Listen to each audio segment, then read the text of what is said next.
DJ Payne 1.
Hello, what's going on, guys? Welcome to the CEO Sports Show for September 25th, 2025. And on today's episode, we are going to be revisiting the Micah Parsons and the Cowboys trading Micah Parsons to the Green Bay Packers. We're going to be talking about that game that's taking place on Sunday Night Football. And we're also going to be talking about the Bills and why I think currently they are the best team in the AFC at the current moment. Before we get into the episode, please make sure to hit that like button and subscribe. I would greatly appreciate that. Also, please make sure to go check out the other shows on the Kretschman Media Network. Make sure to go check out Dub's Room, talking about basketball, Space Cowboys Show. If you're a Cowboys fan, that's a great Cowboys show. Akuye Knows Boxing, that's a boxing show. And then the Stadium Pulse, our college football show. So please make sure to go check out those shows. I would greatly appreciate that, guys. And without further ado, hit that like button, subscribe. Without further ado, let's get into the episode. Okay, so it has now been roughly a month since the Cowboys decided to trade Micah Parsons. And I understand that the short-term return for the Green Bay Packers is a lot greater than the short-term return for the Dallas Cowboys, who, by the way, did get a pretty damn good player in Kenny Clark. Like, he's been a very good player for them. He hasn't had the same type of impact that Micah Parsons has had, but Micah Parsons is, to me, the best defensive player in football. So obviously, when you bring somebody in that's that good, you know, it's going to be, it's not going to look fair in the short term. But I think both teams won this trade, and here's the reason why. Now, understand this: the Cowboys do have to execute on the assets that they have right now.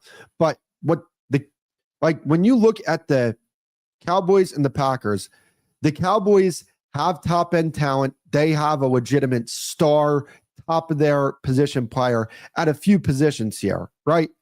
The Green Bay Packers didn't really have that before this trade. You could say Xavier McKinney, that's fair. He is one of the best safeties in football, but it's also a safety. It's not like a quarterback or a wide receiver. And then they had Josh Jacobs, who, granted, older running back, one of the top players at his position, but now they add Micah Parsons. So what I'm really trying to get at here is that the Cowboys trading Micah Parsons to the Green Bay Packers, it made sense for both teams from the perspective of the Cowboys have top-end talent. They need to build out the rest of their roster. Whereas the Green Bay Packers, they have a built-out roster that needed top-end talent. So with the Cowboys trading Micah Parsons to the Packers, they now were able to acquire that top-end talent to where the Cowboys, they still have top-end talent. Now they have the assets at their disposal to be able to build out the rest of their roster. They got 2 first-round picks, right? They also got the ability to spend more money in free agency. They got more cap flexibility because of the fact that they didn't have to pay Micah Parsons to that gigantic contract. Now they can go in the offseason. They can re-sign their own guys. They can go into free agency and build out the rest of their roster. If they use these draft picks properly, they can, again, build out the rest of the roster while still having top-end dudes on that team. Like CeeDee Lamb, top-end dude. Dak Prescott, top-end dude. Tyler Smith on the offensive line, top end dude, right? So now they can build out the rest of their team. So I think that it's a fair trade from that perspective. I know it's that you traded away Micah Parsons. What are you going to do? I keep hearing this joke, and it's not funny. Like, it's not funny. You want to know why? Because everybody's telling the joke. When I hear, well, the Cowboys can't get pressure on the quarterback. Well, wouldn't it be great if they had one of the best pass rushers in the league? Okay, I've heard that joke about 3,000 times. It's not funny. Stop telling the joke because it's not funny. But here's the thing. The Cowboys defense, they weren't going to be great with or without Micah Parsons. They might have been good with Micah Parsons. Without Micah Parsons, they're not so good, right? It's still early in the season. We'll see what happens. Maybe they make some adjustments to the scheme, and maybe they shuffle some guys in and out. We'll see what happens there. It does not look good early in the season, right? But I don't think that they were going to have a great defense with Micah Parsons. It was going to be a defense that was going to be serviceable, that with complemented by a great offense could look a lot better than what it was. But it was never going to be the doomsday defense. It was never going to be the purple people eaters. It was never going to be the orange crush. It was never going to be that. It was just going to be an average defense that has a great offense that was able to enhance the strengths of the defense. That's what it was always going to be. But now the Packers, when you look at from their perspective, obviously they have a fantastic player that's now on their football team who's making an impact for their football team immediately. So when you look at that, you're saying, oh, they won this trade. I don't think it's fair to say that at the current moment.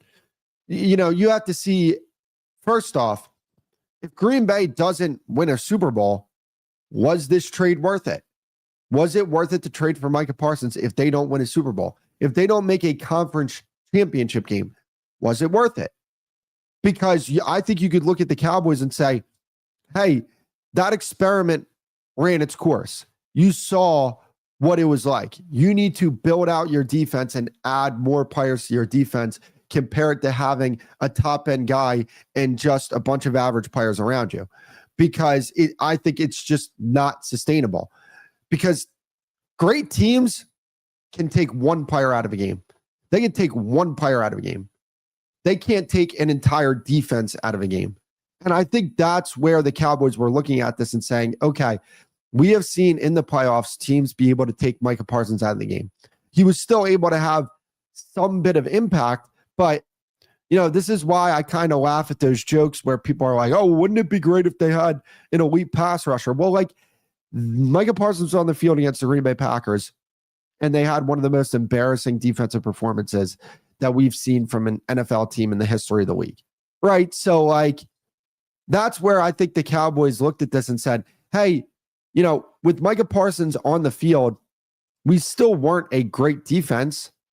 Like, when you have Dak Prescott and CeeDee Lamb, you usually have a great offense. You usually have one of the best offenses in football. But with just Micah Parsons, they didn't have the best defense in football. Like, they've never been the number one ranked defense in football. They've had the number one ranked offense in football multiple times. And I think that when you look at the Cowboys' decision to say, we're going to build around Dak and CeeDee Lamb, I think that that was the right decision because they had three players that they needed to sign: Dak, CeeDee Lamb, and Micah Parsons. I'm okay with Dak and CeeDee Lamb. I don't think you could lose those two guys. I think they could afford to lose Micah Parsons. And as long as they draft good players and they continue to build out the depth of their roster and they get a quantity of good players compared to just one good player, I think that could potentially be something that really works out for them. And also, if Green Bay wins the Super Bowl because of Micah Parsons, it was a fair trade for them. If Dallas is able to win a Super Bowl because of the players that they were able to acquire because they decided to move on from Micah Parsons, great deal for them. Again, it's too early to decide a winner in this trade, but ultimately, I think that the concept of it I believe that the concept of this trade for both teams and the idea for both teams, I think benefits both teams. Because I'll say it again, one team had top end talent, but didn't have a built out roster, and the other team had a built out roster that didn't have top end talent. And this trade allowed both teams to be able to be in a position to where now Dallas can build out the rest of their roster, and now Green Bay has a top end talent at a premium position. So that's just the way I look at it. I want to move on to the game though, because I think that this is going to be a tremendous game. Or no, actually, it might not be a tremendous game, but this Cowboys-Packers game is interesting to me. Like, yeah, the Packers could go in there and drop 50 on the Cowboys. If they don't make adjustments defensively, that could very well happen. But I'm very interested because I am not out on Matt Eberflus as the Cowboys defensive coordinator. Like, I don't think that Matt Eberflus is a bad defensive coordinator. Like, he was the play caller in Chicago. They were a pretty fine defense with him as the play caller, even though they weren't overly talented. And then before that, he was in Indy. He did such a good job in Indy that Chicago was like, hey, we're going to hire you to be our head coach. You know how hard it is to become a head coach in the NFL? There's only 32 positions. So you have to stand out from the rest of the defensive coordinators and offensive coordinators, but especially as a defensive coordinator, you have to be at the very top of your game to get a job as a head coach, because teams are looking for offensive coordinators. They want offensive coordinators to pair with the quarterback so that you can get consistency between the offensive play caller and the defensive play caller, and the quarterback. So if you're a defensive coordinator and you get a head coaching job, that means that you're a really, really damn good defensive coordinator, which is why I'm not out on Matt Eberflus. I want to see what he does to adjust and make this defense better, because this is just not good enough. And if they don't make adjustments, yeah, Green Bay is going to drop 50 on the Cowboys. That's how bad their defense is played. What is interesting is the Cowboys offense versus the Green Bay defense. Now, if you were to ask me week and a half ago, 2 weeks ago, how this Cowboys offense would fare against the Green Bay defense, I'd be like, they'll be able to put points on the board. There's no doubt in my mind. Even though Green Bay's defense is outstanding, Dallas's offense is outstanding. They'll be able to put points on the board. I worry about that this week because Green Bay's defense is very good. And Dallas's offense, when healthy, is very good. The problem is they're missing their center, their right guard, and CeeDee Lamb. Like, they're missing three very important starters on their team. And Brock Hoffman was the center last week for them, came in, played pretty well for them in terms of a backup center. TJ Bass is going to be their right guard for this game. And he's a fine backup player. But again, there's a reason why these guys are backups, and there's a reason why the starters that went down are starters. There is going to be a drop in play. So where I look at this from is, man, look, I think Dak Prescott has a chance to potentially add something to a potential MVP resume if he goes in there and is effective in this game and they win the game because of Dak Prescott's play. You know, the team as a whole, you wonder what they could be, but Dak Prescott's playing some damn good football right now. And I know CeeDee Lamb's not going to be out there, and that's a big hit. And I'm not even predicting that the Cowboys are going to put up points on the Green Bay defense because of how good that defense is. And the loss of CeeDee Lamb and the two offensive linemen, that's huge. Like, that is a big ask. But Schottenheimer's been doing a fantastic job calling plays so far. There's some things that I want to see him tighten up on, but I think overall he's done a pretty good job. And I'm not completely out on the Packers.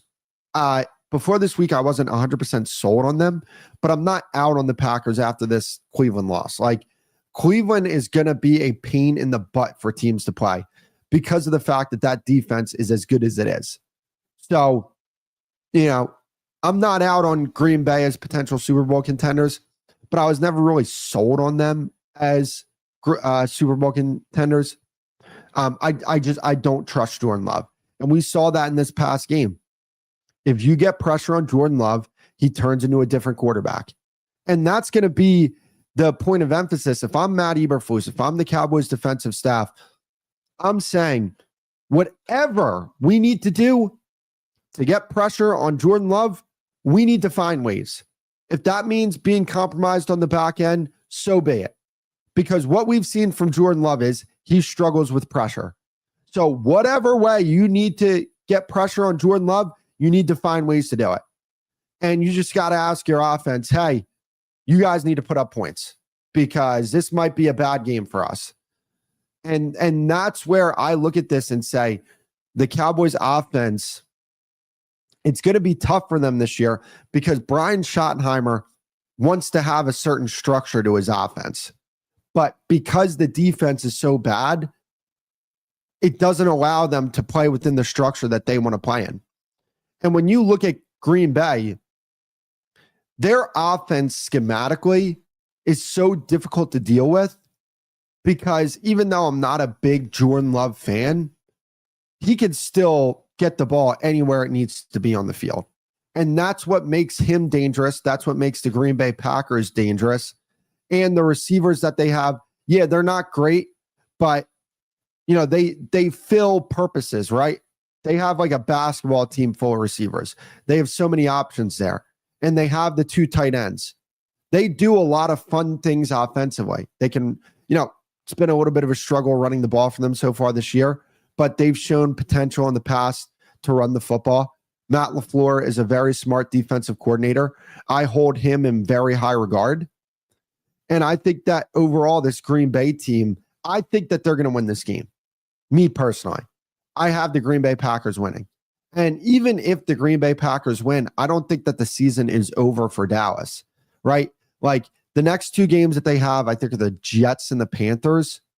They can win those games. Then you're back at 3-3. Hopefully you get Booker back healthy. Hopefully you get Lamb back healthy by then. And then you ride out from there.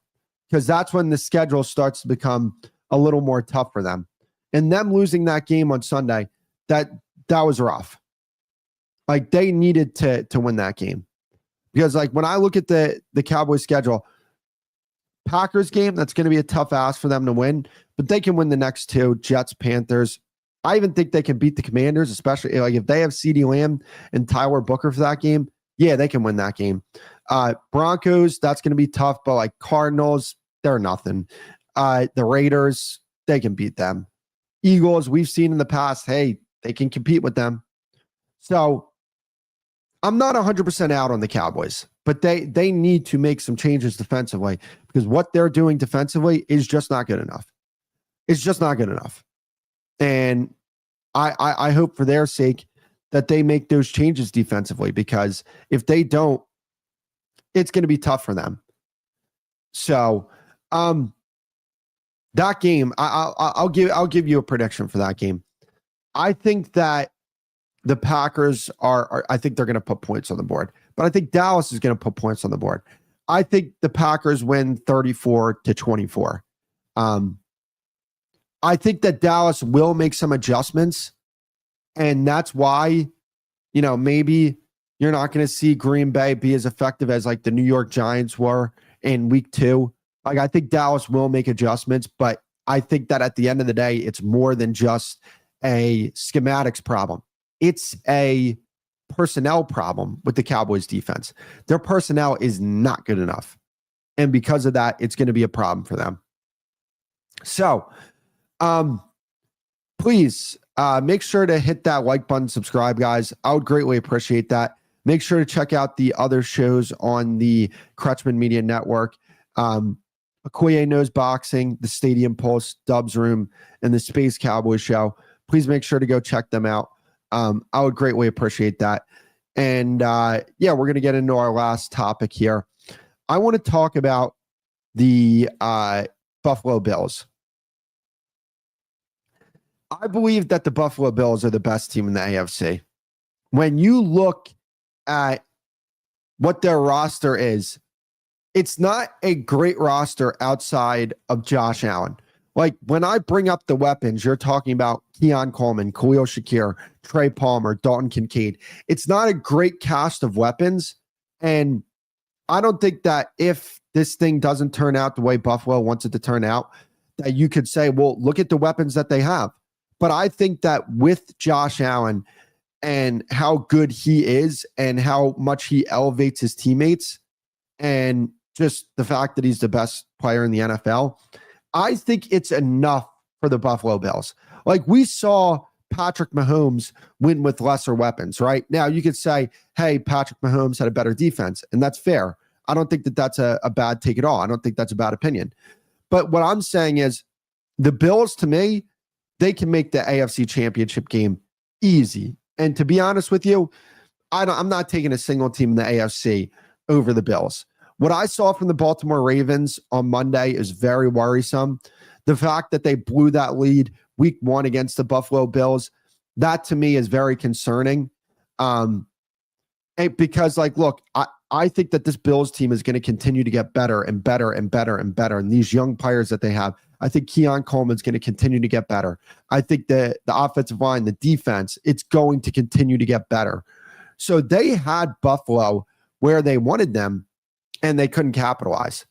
And I made a take last week that when you look at the Buffalo Bills schedule, they could absolutely go undefeated. Like, I'm not predicting that to happen. This is the NFL, and any given Sunday is any given Sunday for a reason. But, like, I'm looking at their next few games. They play the Saints, the Bills, the Falcons, and the Panthers. Is anybody going to pick against them in the next 4 games? Because I'm not.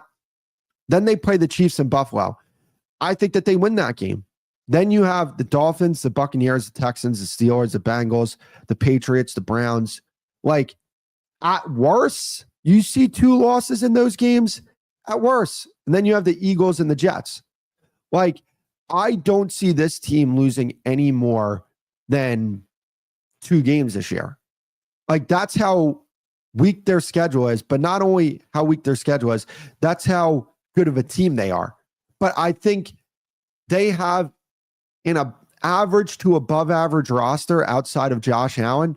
But because Josh Allen is as good as he is, and because of the fact that he can elevate the talent around him to the extent that he can, that's why I think that they're not only the best team in the AFC, but I think that they might be the best team in football, right? Like, that's how good I think the Bills are.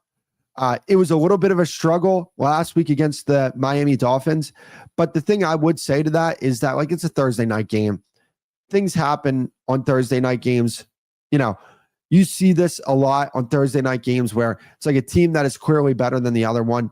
They might struggle to beat them, mainly because it's a completely different schedule. It's a completely different work week, right? Like, if you're at your job and they say to you one week, hey, you're going to work Monday through Friday.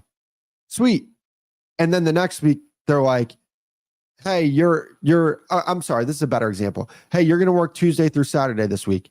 Sweet. And then they say to you, oh, next week your schedule is Monday through Friday. So you get 1 day off and now you're back to work. Like, your performance at work is going to be affected because you didn't get the proper weekend that you're used to.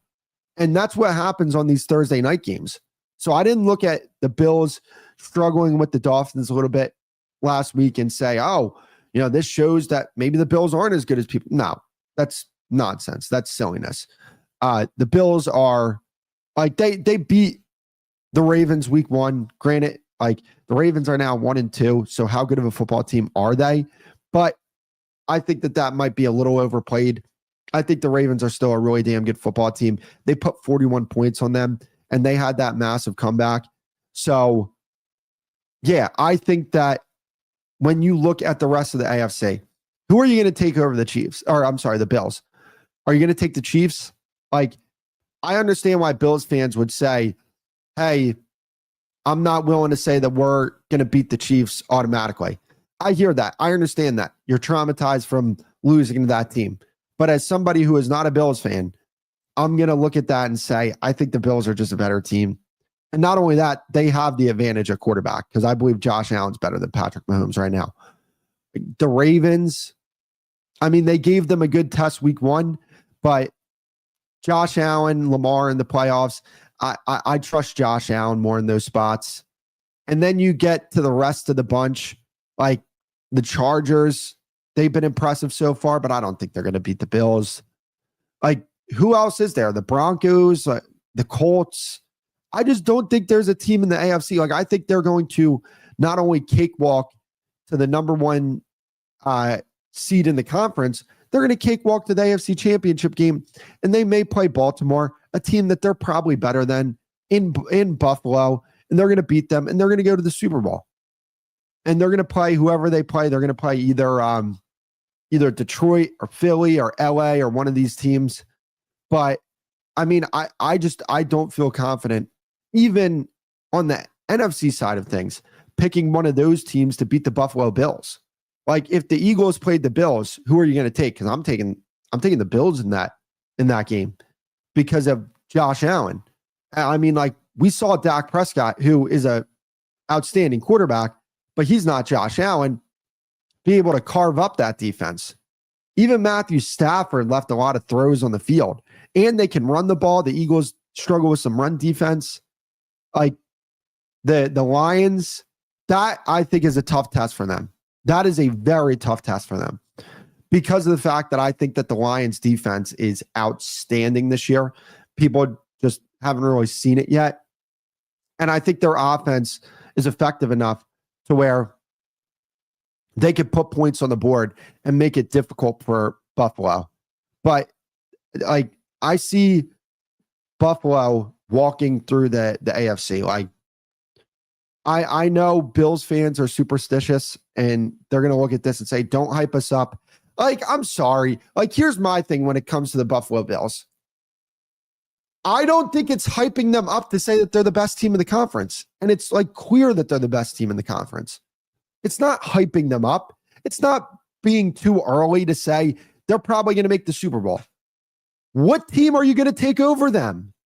I don't see a single team in this conference that you're going to take over the Bills right now. I just don't see it. This team is too good. Their quarterback is the best player in football. It's not hyping them up. I don't think it's, hey, pump the brakes on the Bills. No. What team are you taking over them? Even if you want to say, hey, maybe they're not an excellent, outstanding team as of yet, fine. Who in the AFC is? That's where more so I'm coming from this. The AFC is weak. It is a weak conference. You have the top teams, but even the top teams are underperforming this year. And I can't say the same for the Bills. They're not underperforming. They are on schedule. They are right where they need to be. So I don't think it's hyping them up saying that. Who in the AFC are you taking over them? I can't pick a single team over them. But that is it for the CEO Sports Show for September 25th, 2025. If you guys haven't already, please make sure to hit that like button, subscribe. I would greatly appreciate that if you guys did that. Make sure to go check out the other shows on the Kretschman Media Network. A lot of good things happening with the network. There's a lot of positive growth in the channels, and it's because of you guys. You guys have been fantastic, and you've been very supportive of the content, and we greatly appreciate that. But until next time, I will see you guys later. Peace. I ain't been doing nothing but drinking and thinking, yeah. Oh, since you've been away. DJ Payne 1. Oh, come on.